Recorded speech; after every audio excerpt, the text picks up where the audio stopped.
गुरु जी राधे राधे। राधे राधे। बोलो प्रभु। जय श्री राम। जय सीताराम। गुरु जी, आपके YouTube के माध्यम से आपके दर्शन 5-6 महीने पहले हुए थे। देखकर वैसे कई भागवत कथाएं होती हैं तो ऐसा मन लगाव नहीं होता है, मन लगा हुआ कि कभी जाना है। तो अब ड्यूटी में व्यस्तता रही तो विचार कई बार बनाए, नहीं आप जा पुलिस पाए। में हैं? जी गुरु जी। किस पद पे हैं? आरक्षक के पद पर हूँ। अभी पहले विदिशा में था, अभी स्थानांतरण गुना आया हूँ। टेकरी सरकार के दरबार में पुनः फिर से सेवा करेंगे। वाह। तो कई बार सोचा, तब पता चला कि सरकार यहाँ आ रहे हैं। उम्मीद ही नहीं थी कि ड्यूटी लगे, ड्यूटी भी लगी। समस्त जिले की दूरस्थ लगी, मेरी समीप लगी। दर्शन का सौभाग्य मिला, आज वार्ता का सौभाग्य मिला है। तो पूर्वजों के जो अपने कुल देवता हैं उनके पूजा के बारे में पूछना चाहूँगा गुरु जी। जैसे माता पिता सभी लोग बताते हैं कि मेरे परिवार में कुल देवता ब्रह्मगौड़ जी की पूजा होती है। तो जैसे कई लोग बताते हैं कि समाज के हिसाब से ब्राह्मण से ही उनकी पूजा करवानी चाहिए। तो कभी कभी ब्राह्मण देव नहीं आ पाते हैं, कभी कभी हम ही खुद पूजा करने चले जाते हैं। तो मैं यह आपसे जानना चाहूँगा, क्या जो कुल देवता हैं उनकी पूजा पाठ हम स्वयं कर सकते हैं या फिर ब्राह्मण देव के ही द्वारा करवाई जाए? बहुत अच्छा प्रश्न है। देखिए, कुल देवताओं की पूजा कोशिश भर परिवार का ही कोई सदस्य करे। जय हो गुरु जी। क्योंकि आपके कुल देव हैं, ना कि किसी अन्य के। तो नियम यही है कि जो है अपने परिवार का ही कोई सदस्य पूजन करे, आप नहीं तो अन्य सदस्य करें। अब ऐसी कोई आपत्ति विपत्ति आ चुकी कि नहीं कर सकते, उस आपत्ति विपत्ति के समय में ब्राह्मण आचार्य या अपने वंश से संबंधित व्यक्ति पूजा कर सकता है। ठीक है गुरुदेव।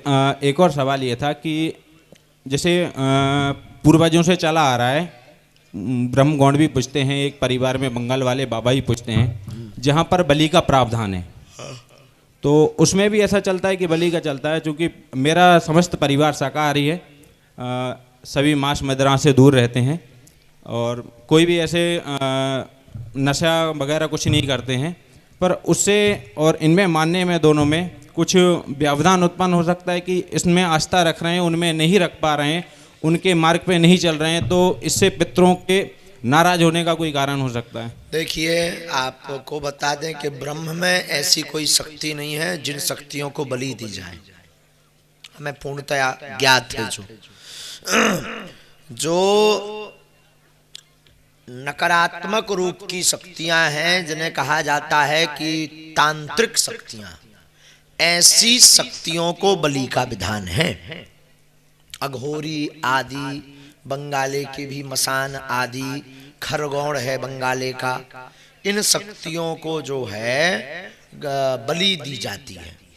लेकिन ब्राह्मणों को और अन्य कोई भी मानव है, कोई भी बिरादरी हो, तो जरूरी नहीं है कि वो बलि दे। उसके बलि का रूपांतरित किया जा सकता है। नारियल की भी बलि दी जाती है, नींबू की भी बलि दी जाती है, और ईंगुर यानी श्री लगा करके कुम्हड़ा की भी बलि दी जाती है, जो समान रूप में ही मानी जाती है। धन्यवाद गुरुदेव। एक और अंतिम जीव प्रश्न हिंसा नहीं करनी चाहिए। अंतिम प्रश्न था।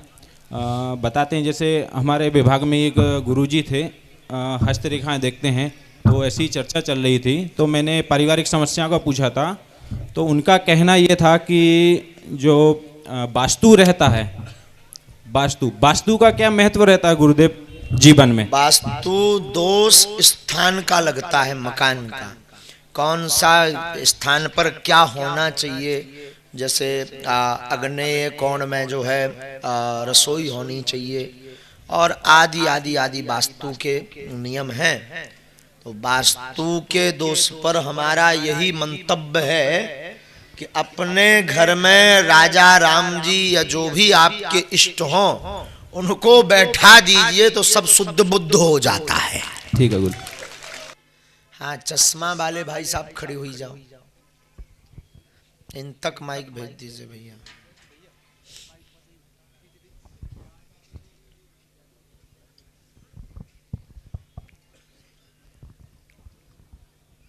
गुरुजी, मुझे हाँ बिल्कुल यकीन नहीं हो रहा मैं आपसे बात कर रहा हूँ। ऐसा लग रहा है ना कि बहुत धन्य हो चुका हूँ, मेरे पास शब्द नहीं है।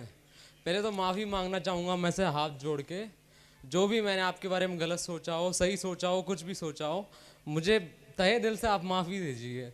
और बस एक बात बोलना चाहता हूँ मैं आपसे, आपकी जो चरण है ना मेरे सिर पर रख दीजिए आप, बस यही कहाँ से प्रार्थना आए है मेरे हैं? से। यहीं से आया हूँ गुरुजी, अशोनर से ही आया हूँ। अशोकनगर से। क्या नाम है? मोहित शर्मा नाम है गुरुजी मेरा। इसका मतलब आप गलत सोचते रहे, भावनाएं ही बता रही हैं तो उसमें कोई संदेह नहीं है। लेकिन हमारी एक खुद की निष्ठा है, कहो तो आपको बताएं। जी गुरुजी। दुनिया क्या कहती हम इस पर बहुत कम ध्यान देते हैं, हम क्या कह रहे हैं इस पर हम बहुत ध्यान देते हैं। जिसने जाना नहीं वो कहेगा, जिसने समझा नहीं वो कहेगा, जो नजदीक नहीं आया वो कहेगा। अशोकनगर का चंगीलाल भी, उसकी दोनों आंखें नहीं थी तो लोगों ने कहा सूर्य भगवान निकले, बोले कहाँ है दिखाओ। अब अंधे आदमी को सूर्य कहाँ से दिखा दें? तो उसने कहा दिखा नहीं सकते तो हाथ में छुपाओ, कैसा है गरम की ठंडा। अब सूर्य को स्पर्श भी नहीं करा सकते तो बोले स्पर्श नहीं करा सकते तो चखाओ, खट्टा है कि मीठा। अब वो भी नहीं करा सकते, बोले अच्छा चखा भी नहीं सकते, सुगंध कराओ। क्या सेंधी आती है, दुर्गंध आती है कि सुगंध? लेकिन बुद्धिमान लोग बोले अभी नहीं, 2 दिन बाद मिलना। 2 दिन बाद वो मिले, बोले अब बताओ सूर्य भगवान कहाँ है? अंधा आदमी अब क्या कह दें? तो उसको चप्पल उतार करके जून के महीने में छत पे लिवा गए 12 बजे दिन के। 1-1.5 घंटे बाद जब फड़फड़ा गए वो मछली जैसे, तो बोले अब पता लगा, बोले हकीकत में पता लग गया सूर्य भगवान बहुत तेज है। ऐसे ही प्यारे बेटा तुम तो खड़े भए बड़ी भावना से, हम तो आपको ये विनोद पूर्वक चर्चा नहीं, बहुत गंभीरता। तो लोग कहते रहते हैं भगवान करे आपको बालाजी की अविरल भक्ति मिले, माता पिता और हमारा नाम रोशन करो, गुरु का ये आशीर्वाद। मुझे पता है बालाजी सरकार से आपके डायरेक्ट कांटेक्ट हैं। अगर आपके चरण मेरे सिर पे रखे हो जाएंगे ना, तो मैं सोचूंगा कि आपका और उनका दोनों का आशीर्वाद मेरे ऊपर हो गया और मेरे परिवार के ऊपर हो गया गुरुजी। ये तो नहीं कह सकते कांटेक्ट है कि नहीं, गुरुजी हम मानते हैं भीतर का विषय है। लेकिन आपकी भावना को साधुवाद, और हम बिल्कुल प्रणाम करवाएंगे। जैसे ही हम उठने लगे तो आ जाना। जय हो गुरुजी की। भगवान राम की, भगवान राम की, सीता मैया की, लक्ष्मण भैया की।